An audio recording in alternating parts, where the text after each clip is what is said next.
Há tanta coisa boa para ler, para a gente aprender, e eu hoje tinha tantos comentários bíblicos sobre a luz e o sal, que vamos ver. Mas o Espírito há de nos lembrar de todas as coisas, e certamente é o Espírito Santo de Deus que vai distribuir entre nós, como Jesus fez ali na multiplicação dos pães, que ele distribuiu os pães para todo mundo, e o Espírito é aquele que vem e distribui o pão conforme a necessidade de cada uma, e tenho certeza que o aprendizado da Isabel vai ser diferente do aprendizado da Andréia e diferente do aprendizado da Jana. Por quê? Porque o Espírito Santo vem de encontro à necessidade do nosso coração, e ele nos dá o entendimento e o ensino que ele tem para nós hoje. Tá bom? Vamos orar? Senhor, te agradecemos por esse tempo juntas aqui. Queremos te pedir que o Senhor venha nos ensinar esta tarde aquilo que o Senhor tem para nós, Pai. Vem falar conosco, vem nos chamar a atenção, vem nos orientar, e vem falar ao nosso coração aquilo que o Senhor tem para a nossa vida, Pai. Abençoa cada uma dessas queridas que estão aqui, cada uma das que não podem entrar, e que o Senhor fale ao coração de todas nós, que sintamos que essa tarde foi uma tarde proveitosa e de crescimento na nossa vida, Pai. Esse é o nosso pedido, em nome de Jesus. Amém. Amém. Meninas, nós estamos tendo algumas pregações lá na igreja, uma série falando sobre o extraordinário da vida cristã. É um estudo que está sendo feito no Sermão do Monte, que está registrado lá em Mateus, capítulo 5, até o final do capítulo 7, quando Jesus sobe um monte, e a multidão, tinha muita gente por perto, mas ele se aproxima dos 12 ali, e ele começa a falar com os seus 12 discípulos, que ele já tinha chamado nesse momento, no começo do seu ministério aqui, e ele começa, então, a falar para esses discípulos quais eram as características do cidadão do reino, né? Quais eram as características do cidadão do reino. E ele começa falando das bem-aventuranças, e é interessante, eu gosto de pensar nisso, que Jesus está falando para os discípulos, mas existe toda uma multidão ouvindo, e toda uma multidão que vai entender que o padrão que Jesus tinha para um cidadão do reino era bem diferente daquilo que eles estavam vivenciando. Então, nós já vimos sobre as bem-aventuranças, e hoje será o capítulo 5 de Mateus, os versículos 13 a 16, que fala assim, olha: bem-vinda, Cláudia, bem-vinda, Grazi. Não estou vendo vocês, mas espero que vocês estejam ouvindo. O texto de Mateus 5,13 diz assim: vós sois o sal da terra. Ora, se o sal vier a ser insípido, como lhe restaurar o sabor? Para nada mais presta, senão para, lançado fora, ser pisado pelos homens.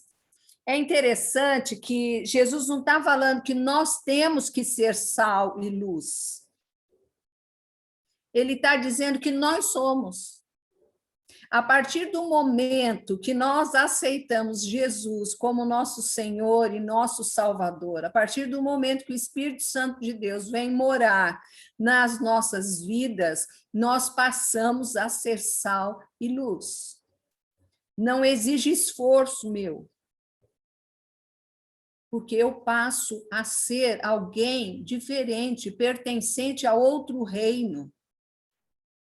E Jesus pega aqui duas características muito familiares, muito caseiras, né? Que é o sal e a luz. Todo mundo pode entender essa metáfora que Jesus usa aqui. E quando ele começa falando do sal, nós podemos falar muitas coisas a respeito do sal. Eu li muita coisa boa hoje sobre o sal.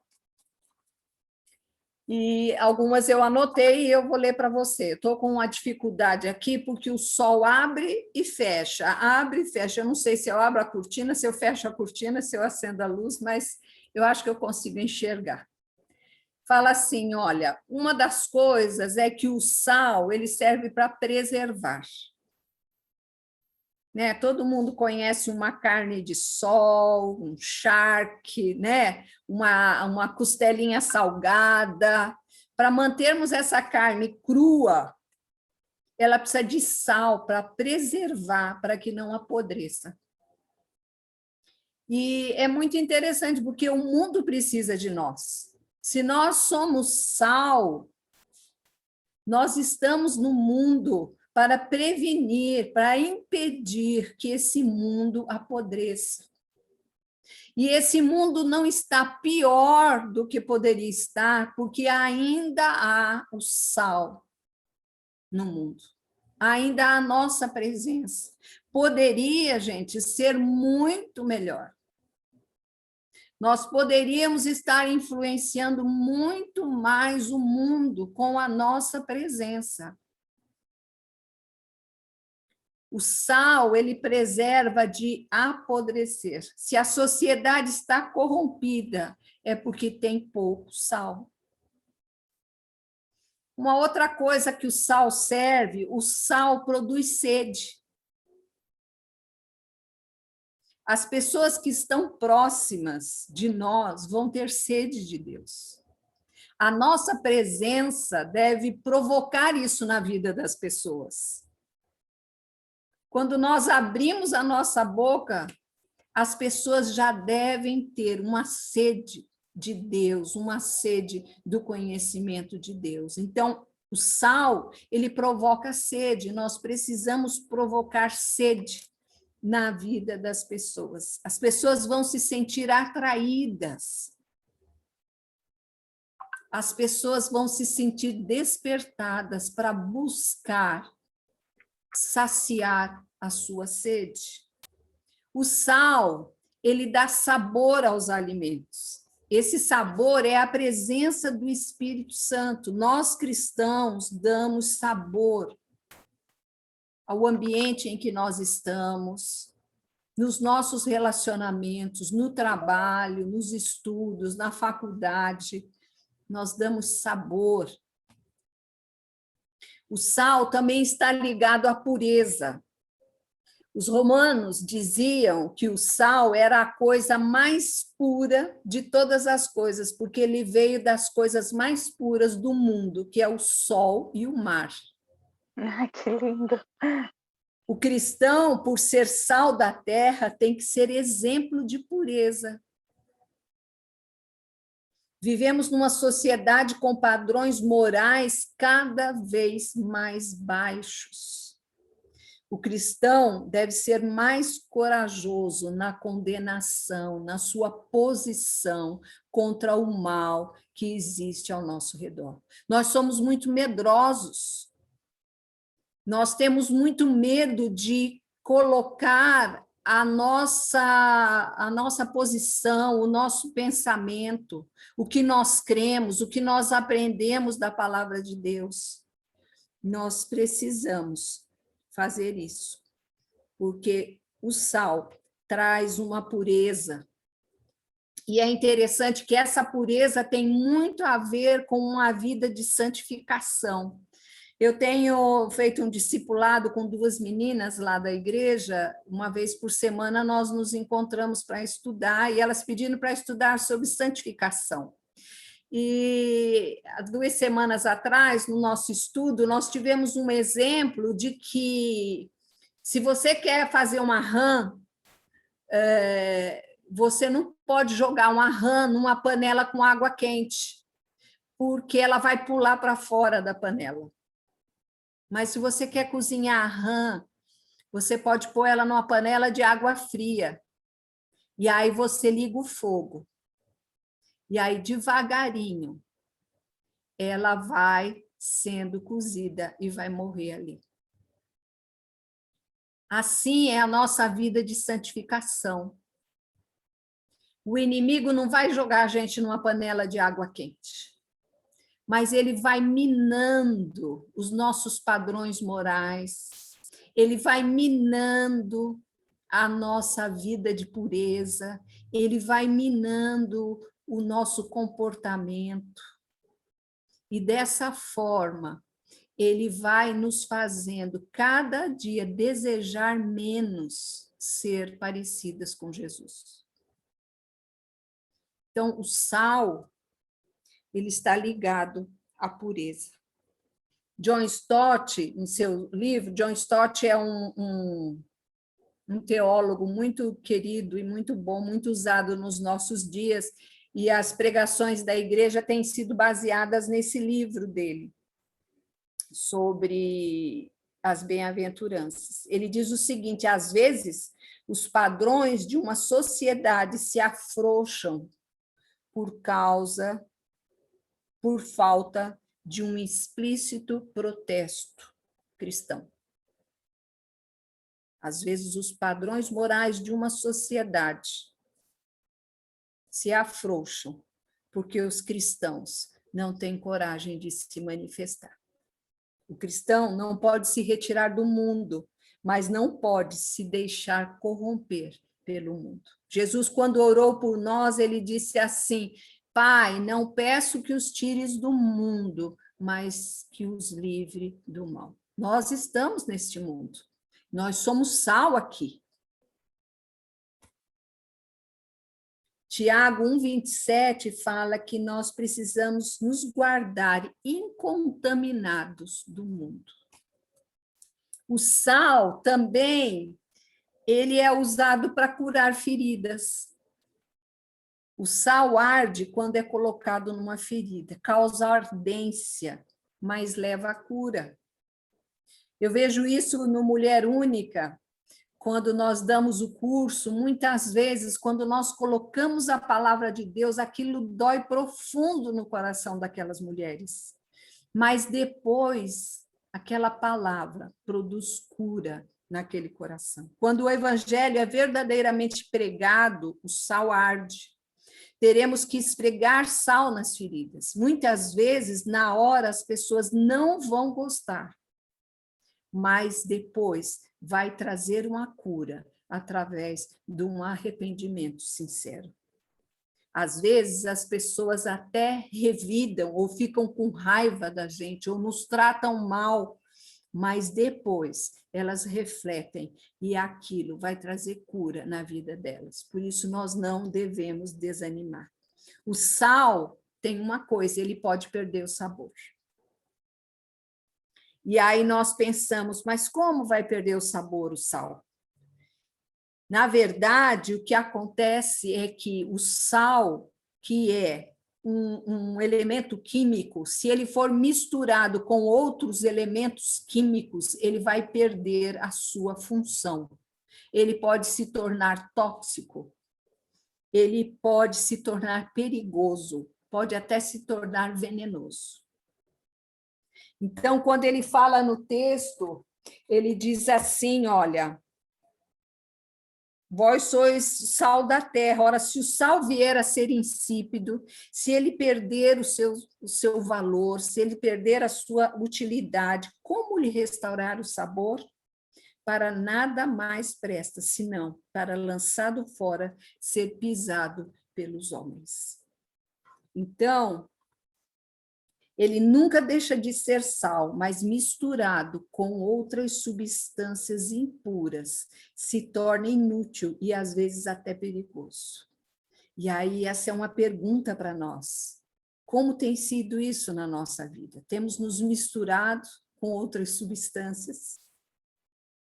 Se a fronteira que separa as coisas de Deus das coisas do mundo não estiver bem definida, nos tornamos o sal que perdeu o sabor.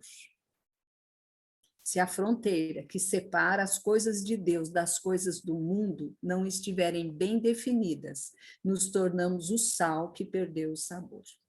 O mundo tem se tornado tão igrejeiro e a igreja tão mundana que, em muitos casos, é difícil fazer a distinção entre os dois. O mundo tem se tornado tão igrejeiro e a igreja tão mundana que, em muitos casos, é difícil fazer distinção entre os dois. Como as pessoas têm nos conhecido? Como um sal que traz cura, traz sabor, que preserva, que traz os valores de volta, né? Existe achei num dos comentários falando que existe um costume judaico de quando, bem antigo, né?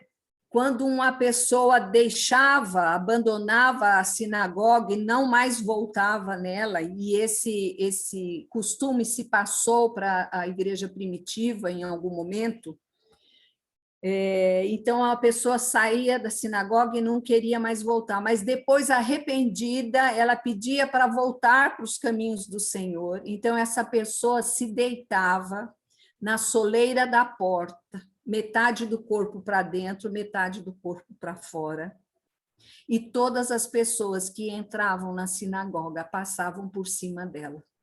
E ela falava assim: pisem-me, porque sou sal que perdeu o seu sabor. Pisem-me, porque sou o sal que perdeu o seu sabor. E a palavra de Deus fala que se o sal perder o sabor, ele não serve para mais nada, a não ser para ser lançado fora e ser pisado pelos outros.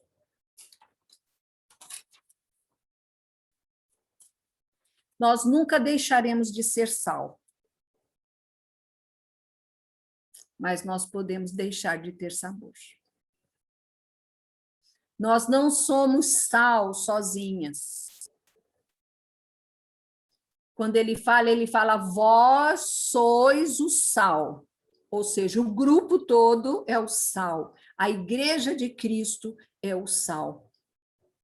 Um salzinho, um grãozinho só de sal não dá quase sabor. É preciso que toda essa comunidade dos cidadãos do reino de Deus, dos bem-aventurados, caminhem junto em prol de salgar este mundo e trazer essa influência para o mundo. Agora nós vamos para a luz do mundo. Diz assim, os discípulos e a luz do mundo, capítulo 5, versículo 14 a 16 de Mateus. Vós sois a luz do mundo, não se pode esconder a cidade edificada sobre um monte, nem se acende uma candeia para colocá-la debaixo do alqueire, mas no velador, e alumia a todos os que se encontram na casa. Assim, brilhe também a vossa luz diante dos homens, para que vejam as vossas boas obras e glorifiquem o vosso Pai, que está nos céus. Vós sois a luz do mundo. Também a mesma coisa, nós não podemos ser luz sozinhos. Nós precisamos estar em comunidade, na comunidade de Cristo, para podermos ser luz nesse mundo. Enquanto o sal serve para matar os germes, a luz tem a função positiva de iluminar e dissipar as trevas. Como sal, devemos impedir a propagação do mal na terra. Como luz, devemos promover a verdade, a beleza e a bondade de Deus nesse mundo. O mundo jaz nas trevas. Tem um texto bíblico que fala isso.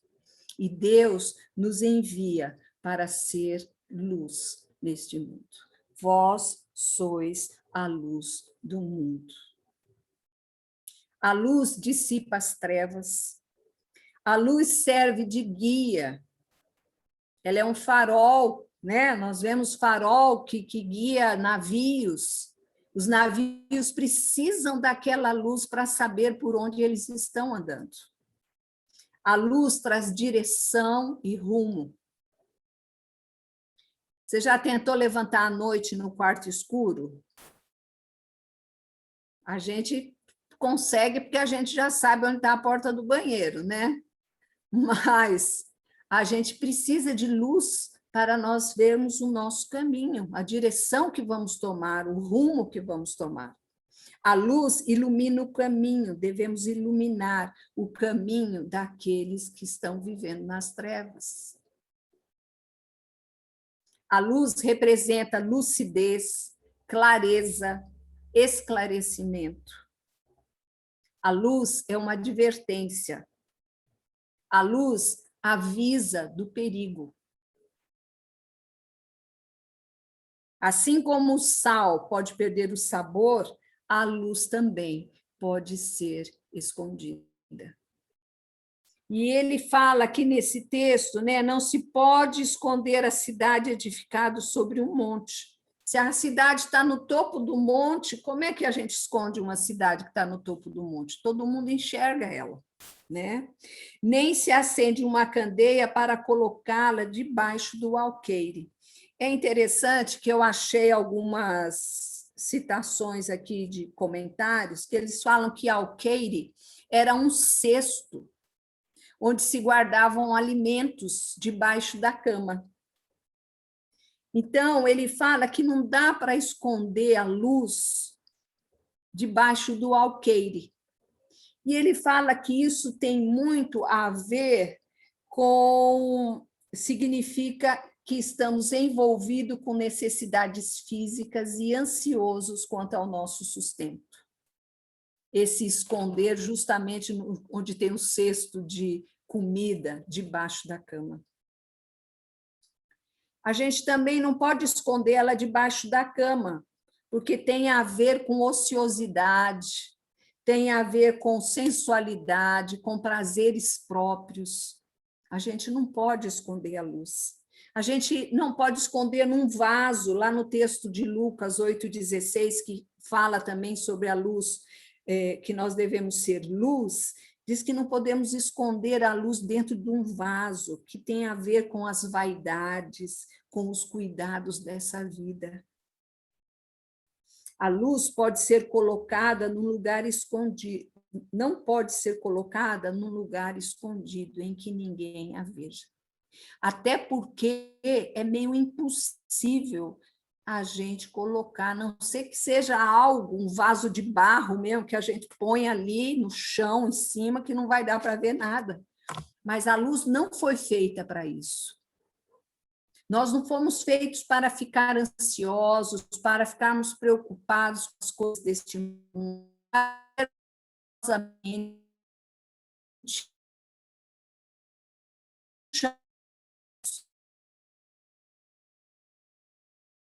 Para ficarmos envolvidos com medo, com timidez, para tentar esconder a luz que há em nós. Jesus disse: eu sou a luz do mundo. O alvo final de ser uma luz brilhante é que os homens vejam as nossas obras e glorifiquem ao Pai que está no céu. O objetivo de nós sermos luz neste mundo é refletirmos a luz de Cristo que há em nós. Eu costumo falar que onde quer que nós entremos, a presença de Deus entrou conosco naquele lugar, porque Ele está em nós, a luz dele está em nós. O reino dele é expandido quando eu entro num lugar, porque ele está comigo, a luz dele está comigo, e eu estou iluminando aquele lugar com a presença dele. Mas nós precisamos tomar cuidado para que essa luz não esteja escondida pelos cuidados desse mundo. E aí, no final do texto, ele fala: assim brilhe também a vossa luz diante dos homens, para que vejam as vossas boas obras e glorifiquem o vosso Pai que está no céu. O objetivo não é que nós sejamos glorificados. O objetivo é que não é que as pessoas fiquem olhando para o brilho que há em nós, mas o objetivo é que as pessoas vejam Jesus na nossa vida. O objetivo é que as pessoas reconheçam em nós um brilho diferente, um comportamento diferente, algo diferente desse mundo em que nós vivemos. As boas obras são o comportamento do povo do reino, por meio dos quais os homens podem ver a Deus. Nossa luz são nossas obras, e essa luz é uma expressão de Deus na terra. E essas obras vão glorificar a Deus. Jesus disse em João 9,5, enquanto estou no mundo, sou a luz do mundo. Quando disse para os discípulos, quando disse aos discípulos para ser luz, estava dizendo que deveriam ser como ele era. Nada mais do que isso. Nós não vamos reproduzir a nossa própria luz, porque nós nem temos luz própria. Nós só teremos luz se o próprio Jesus estiver vivendo em nós. Não pode haver um discipulado secreto, porque ou o segredo destrói o discipulado, ou o discipulado destrói o segredo. Não tem como. Não é algo secreto. Nós não fomos chamados para sermos agentes secretos de Deus. Nós fomos chamados para ser sal e luz. O cristianismo de uma pessoa deve ser visto por todos aqueles que a rodeiam. Deve ser até mais visível nas atividades mundanas do que na igreja. Às vezes a gente quer ser luz só lá dentro da igreja, no meio do povo de Deus, aí fica fácil. Mas nós precisamos ser luz do mundo. Jesus falou, ser luz do mundo. Então, Deus está dizendo para você hoje, minha querida, você é sal, você é luz. Pode ser que seja um sal que esteja ficando insípido, e você tem que correr atrás para recuperar isso. E se jogar no chão diante do Senhor, nós já estudamos aqui sobre quebrantamento, e se jogar no chão e falar, pisem, passem por cima de mim, porque eu sou sal sem sabor, que para nada mais serve. Nós precisamos correr para o Senhor e dizer, Senhor, eu quero ser um sal que traga diferença por onde quer que eu passe. E você é luz, não é a sua luz que vai brilhar. Nós não temos essa capacidade, nós não temos luz nenhuma em nós. Nós não temos bem nenhum em nós. Nós somos incapazes de boas obras, se Deus não habitar em nós. Se Jesus, que for a luz do mundo, não habitar em nós. Nós precisamos deixar que ele brilhe na nossa vida. Que Deus abençoe a vida de vocês. Alguém tem algum comentário? Quer falar mais alguma coisa?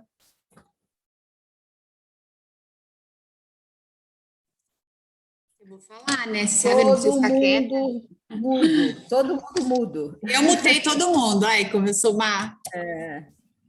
Eu queria falar, só colocar o seguinte, que também o sal, é feito de vários grãozinhos, né? Ao mesmo tempo, a gente, quando vai salgar uma comida, a gente pega um punhado, né? Então, eu acho legal falar que o sal, ele só o grãozinho dele não produz tanto efeito, ele precisa, né, estar junto com uma porção. Isso serve para nós também, né? Em comunhão, a gente é mais forte, né? Deus fala, onde estiver 2 ou mais reunidos no meu nome, ele puxa a terceira cadeira, né? Então, a importância que tem a gente estar em comunhão umas com as outras, né? Pedir oração, sempre, não que sozinho, né? Ir para a igreja, né? Porque, por exemplo, se falar assim, não, eu assisto da internet, tudo bem, é importante, né? Mas é que nem falar que a pessoa está com fome, falar para ela, então vai assistir MasterChef, né? Então precisa também da comunhão, precisa de se reunir, um sempre dá força para o outro, quando um cai, o outro levanta, e nessas horas que a gente se fortalece, se encoraja. O sal sozinho, ele não tem o mesmo efeito do que o sal num punhado. É isso. Bom, temos 7 minutos. Eu vou parar de gravar para a gente colocar os pedidos, assim já vai gerando depois o videozinho. Meninas, pedidos...